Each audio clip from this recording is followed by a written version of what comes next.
Hi, John Marshall, the DrillMaster. I have an unarmed exhibition routine.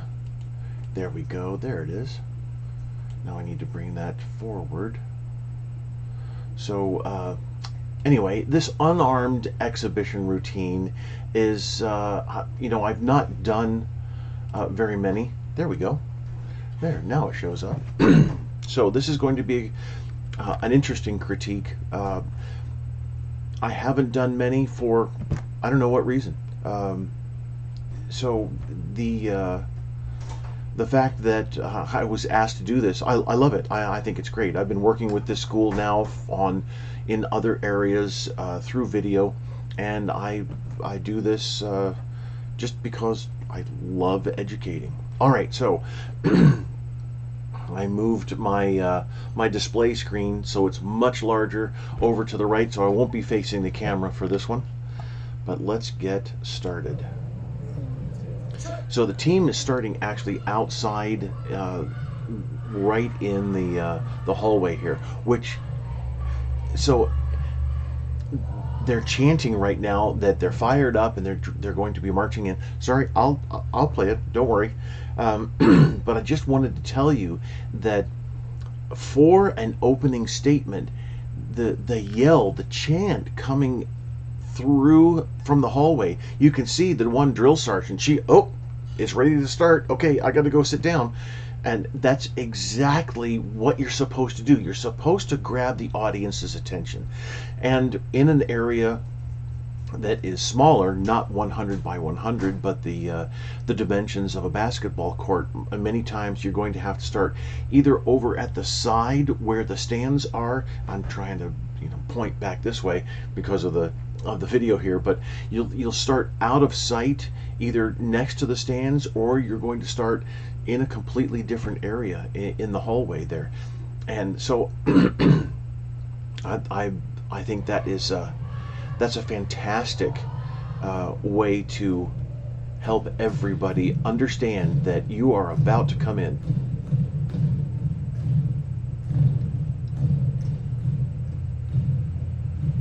All right, so you have a certain performance in.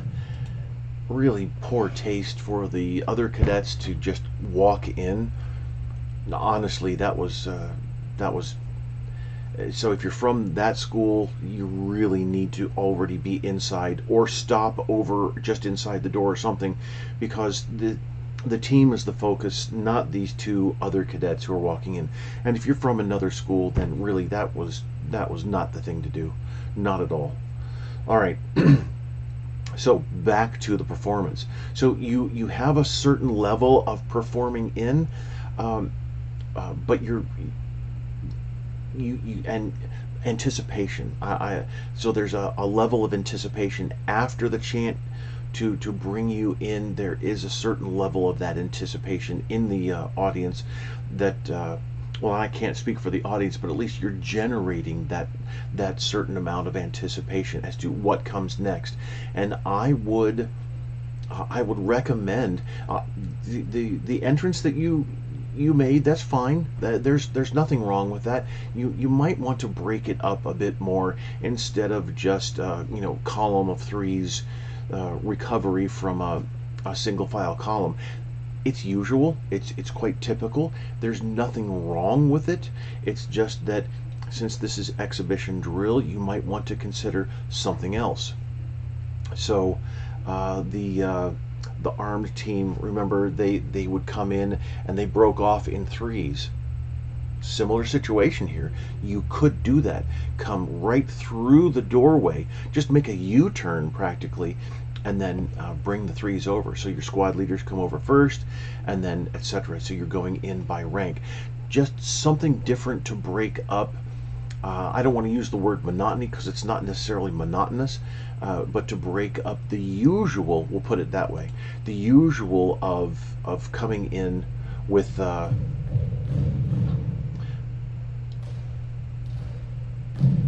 great signals there.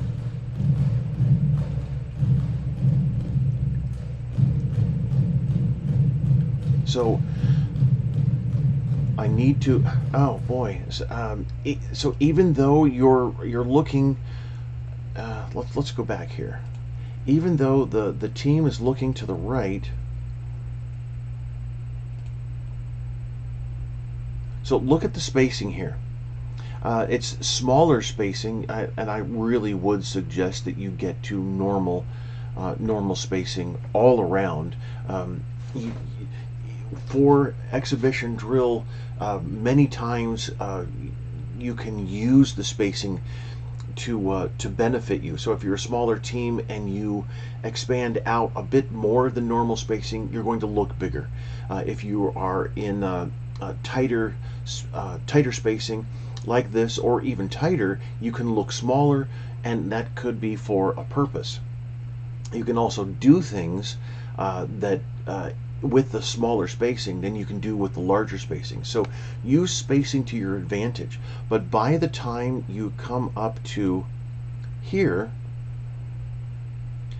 look at the spacing is a little bit closer, and also there's a little bit of alignment issues here, and then it looks like maybe either timing or so even though the whole team is looking to the right, it just didn't work well.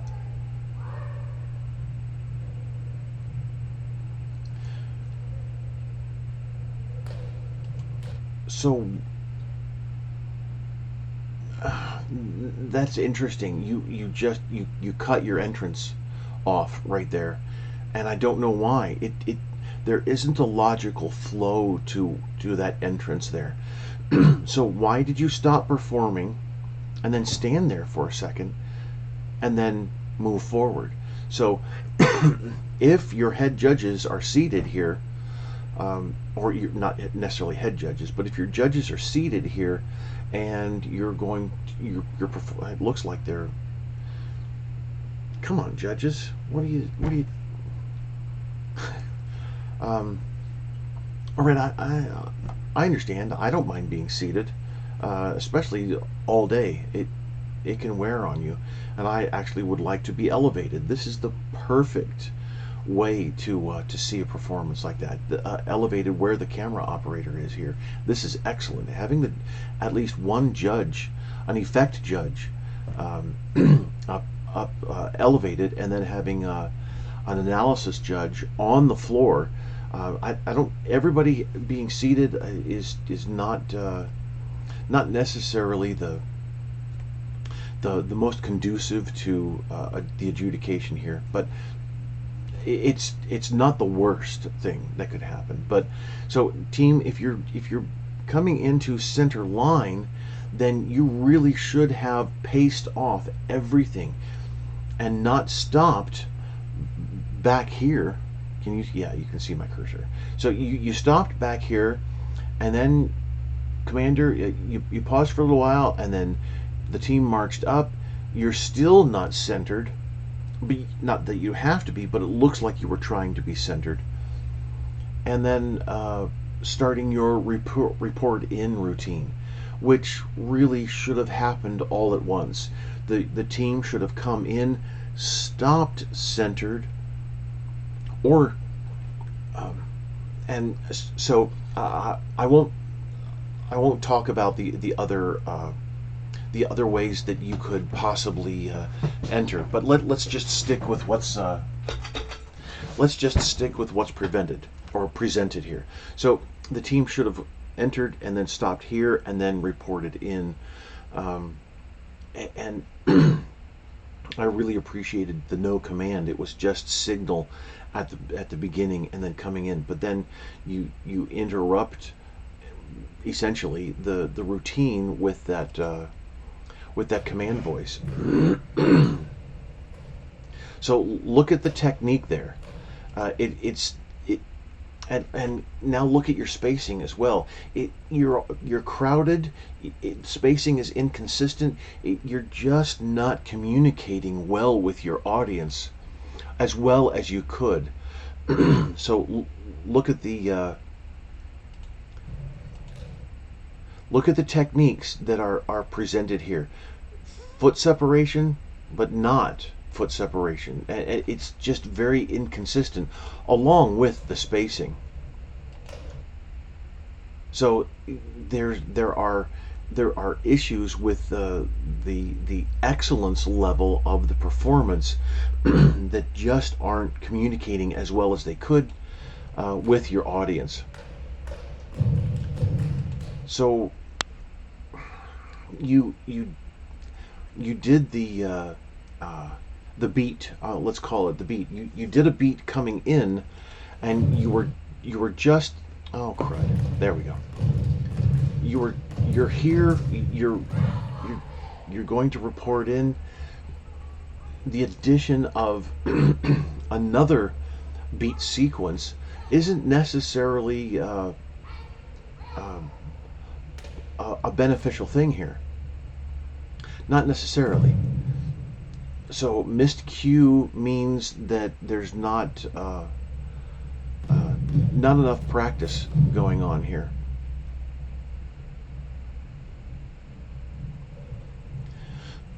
So I appreciate the separation. That was unusual. It looked good, but this is a setup to perform. So instead of performing, and I was going through this with the arm team, instead of performing from point to point, you're setting up to perform. So here's the setup, which is you marching back. This is the setup. You're not performing really at all. So this is interesting. I can appreciate this, but still, okay. What are you doing? What you're doing here is you're setting up to then start doing something when you really should have been doing something all along.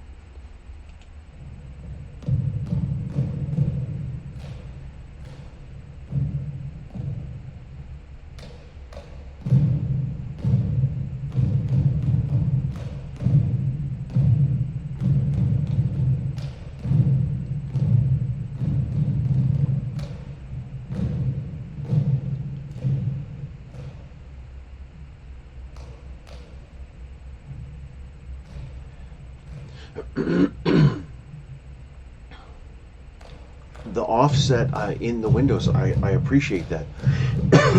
Now see, you're performing from one set to another. So when I've taught marching band, when I've taught drum and bugle corps, we march from set to set. Sets can be anywhere from 4 counts in general. I mean, there's all kinds of complicated variations, but anywhere from 4 or 8 counts to 16 or so. You don't see sets when you watch a performance because of the flow of the drill. You can probably, once you get attuned to watching a performance, you can probably understand that, oh, that's a set, that's why they stopped there, and then they start moving here, and then they start moving, and so you can develop a sense of where certain sets are. So a set is there. This is a set. Okay, so we'll call this if you're teaching this, if you're writing it, you could call this is the double line with windows. So the windows are the the spaces in between people, and so you have your filled in windows. That's the people at the back. All right. So with the inconsistent spacing here at the front, it again, the excellence is just lacking enough to where it's not as effective. So this is, we'll call this the window set, but the signal, and I suggest that at the beginning of the season you have certain signals to cue the team, or even commands to cue the team to march into the next set. Or the next sequence of movements. But then what I highly suggest is that as you move throughout the season, as you keep progressing, as you keep practicing, as you keep developing, start taking out a signal here and a command there, so that there's better flow. You have almost no flow of the performance so far. So there's horizontal flow, and there's a vertical flow. So vertical flow is here. This is vertical, and this is horizontal, but this is a moment in time. This is from one set, we could say, to another, one move to another. Then we have the horizontal flow. This is the flow throughout the performance. And both your horizontal and your vertical flow are fairly stagnant. And by stagnant, I mean that they're staying in one. It's not moving well at all. All right, so you were able to balance out the spacing a little bit better. So now we have the second set. This is, we could call this, like the Silent Drill Platoon calls it, the long line. So we had the double line with windows. If you had a double line, that would be one person standing behind another. A double line with windows means that you can see but be the person in the back through that window. Okay. So here, then we have this second set. Our first set, then our second set. So why did you move up, Commander? Does that add to the performance? And if so, how does it add? And I really don't think it added to the performance. It wasn't necessary.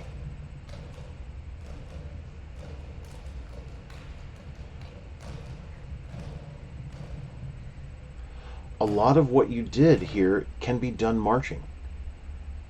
A lot of the hand and arm movements can definitely be done marching. And we have some military flavor throughout because of the facing movements, because of your alignment, your spacing, your formation, etc. But now, Commander, you march back into formation. So that leaves me to wonder, why on earth did you step forward? And this is not so, and I know you're not going to, but this is for anybody else watching. This is not personal. I'm not attacking the commander. I'm saying there's a logical sequencing that really needs to happen in a visual performance. And so far, I'm seeing some logical sequencing. The marching back, the splitting up, that was logical. That worked really well. But then the other portions here, there's some logic to it, but here the commander stepping forward and now stepping back into the formation to perform in front of and then perform with, when you were performing with the entire time, it just doesn't make sense.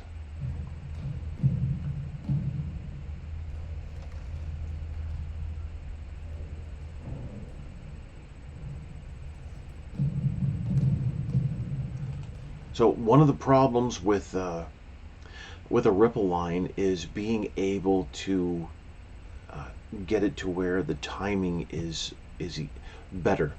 And you do that either by sound or you do it by cue. If you're doing it by sound, visual cue. If you're doing it by sound, then you can do that in the slower moments. Faster moments, it's not going to work. So you need to do it by visual cue. And that can be difficult. So you're looking out of the corner of your eye at the person next to you, if the performance is coming this way, or next to you if the performance is coming that way. So as you see what's happening next to you, then you begin, and you can speed it up to where you even just at the slightest flinch of, let's say the individual is going to come up and execute a hand salute and then quickly move down. So as you see that hand even begin, even before it gets to waist level, then you start. So that quickens the pace of the ripple line. But see, with the stomps here, it's and you're trying, and I appreciate that very much. That was a nice ripple out from the inside. That was great. A little variation there. That's good.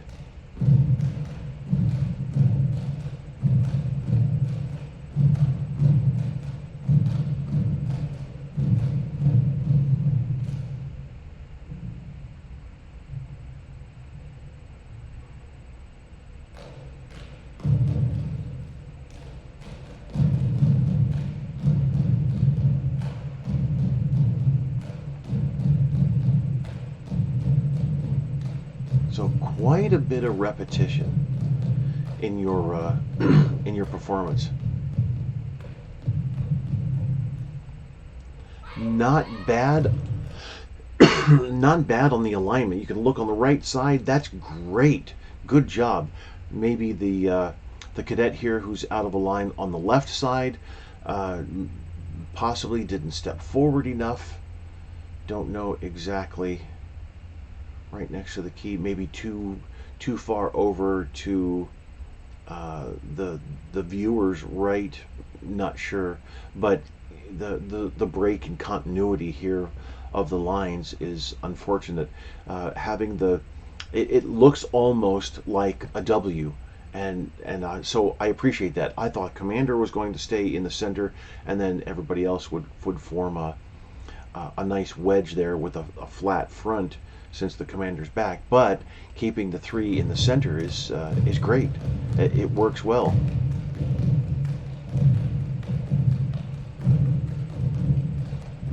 So you have some, we can call this here another set. The W, we'll call it the W set. And you performed to this set, which is great.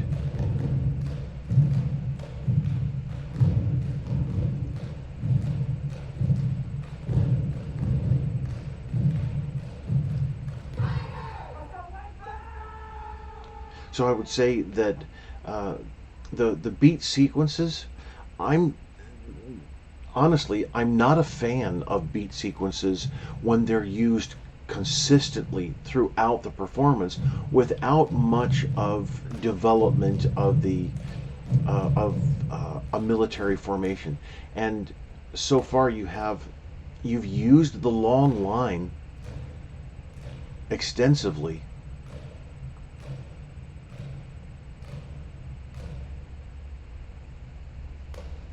Not enough practice is going on here. This is interesting. This is great. So this is kind of a what I call call and response. This was developed for music, actually, choral music, call and response. But it fits where the commander will create a certain beat, and then the team performs it. It was a kind of call and response. But so why did you form? Let's go back here. Why did you form this? So, and I need to be honest here. You've got to take a hard look at what you're doing and ask, well, why are we in the long line? Okay, so you eventually get to a ripple. Good. All right, that works. You can do synchronous movement and then asynchronous movement, and that works. That's okay. But why did you go into this movement, or this set, we'll call it? Why the it looks like two C's kind of on each side. So the C set, we'll call this. Why did you get into this C set? I know why. When you were marching back and then you split off like that, I know why you did that, because eventually it developed into something more. That was really good thinking, some good programming there. Although you weren't performing, it was still good programming, good to set up in there. Needs performance added to it, but that was, we discussed that already. But here you did nothing. You're just in another shape, and then, now I don't mean to say did nothing, but you didn't do anything with the shape.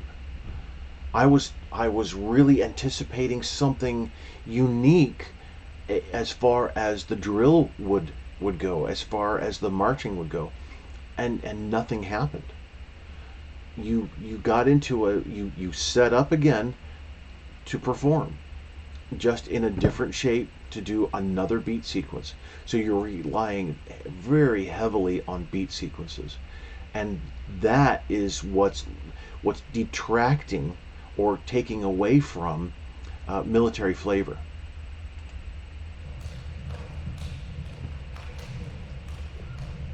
How is this any different from the long line or the lines with windows?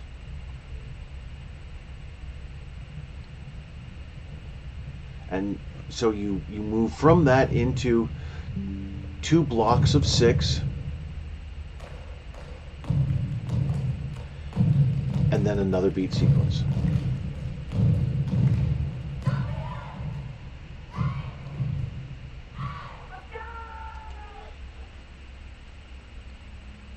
That is a really nice report out formation. That really works well. I very much appreciate that. That's very powerful. Well done. Again, excellence is a little bit lacking here with spacing and also some technique that you can see there, some different salutes, but still nicely done. Very powerful and communicative.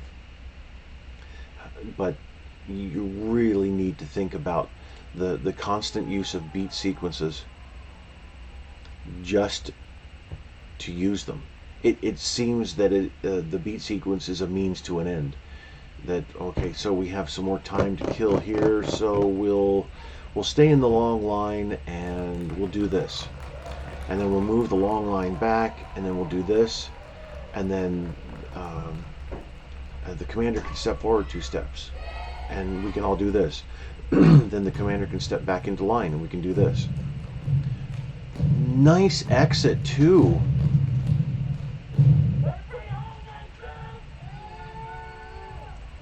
Not enough practice.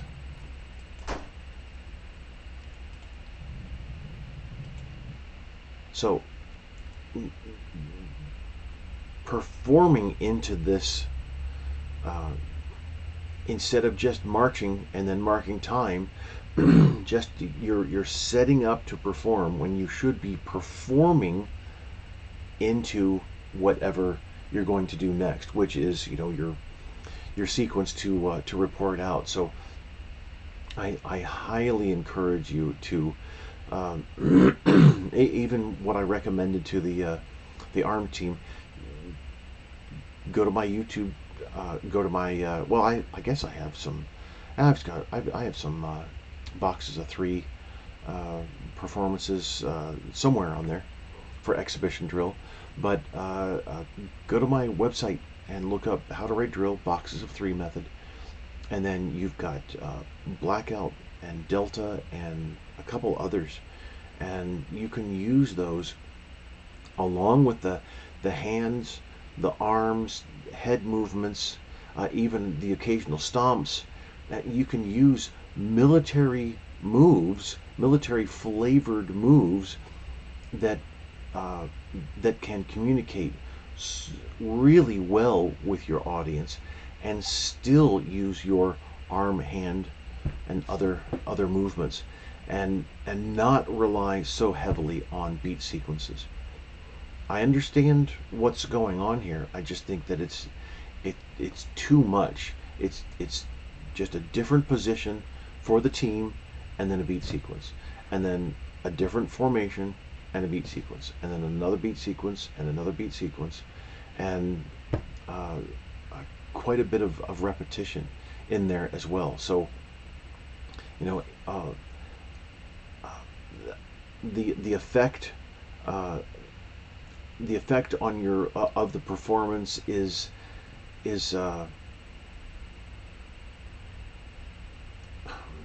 more if you look at the scale that I transferred over from my pageantry judging days.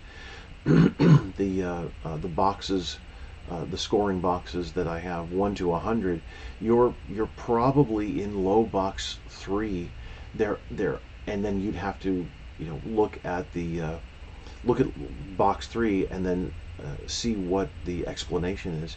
And I've written an entire explanation for regulation drill and exhibition drill, and so you can see where you stand. You don't get that anywhere else with any other judging system.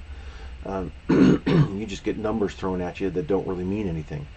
But here, um, there's so much more that you can do with this performance, and have it flow logically, but also have it flow vertically and horizontally. You have some moments there where it does, but then you have some, like I said, stagnant moments, and the stagnant moments towards the beginning, and towards the middle,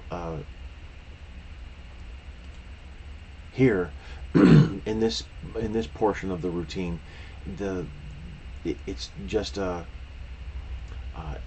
it's a slower paced type of, yeah, slower paced performance, when really you have that high energy and you could be just marching and really doing a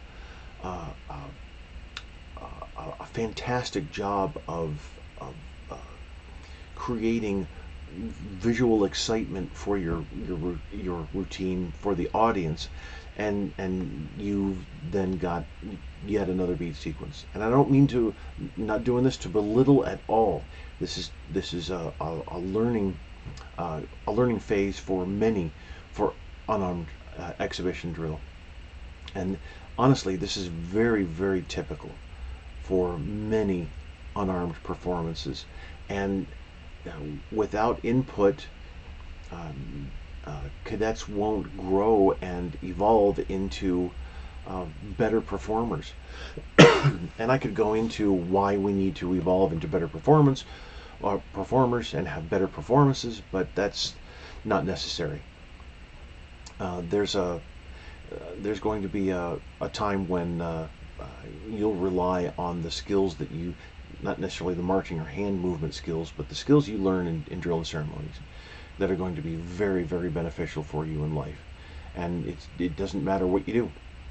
All right, so um, sorry to be kind of a bummer to maybe put a damper on your performance, but there's energy there. There's some good ideas there. It just needs to be developed some more.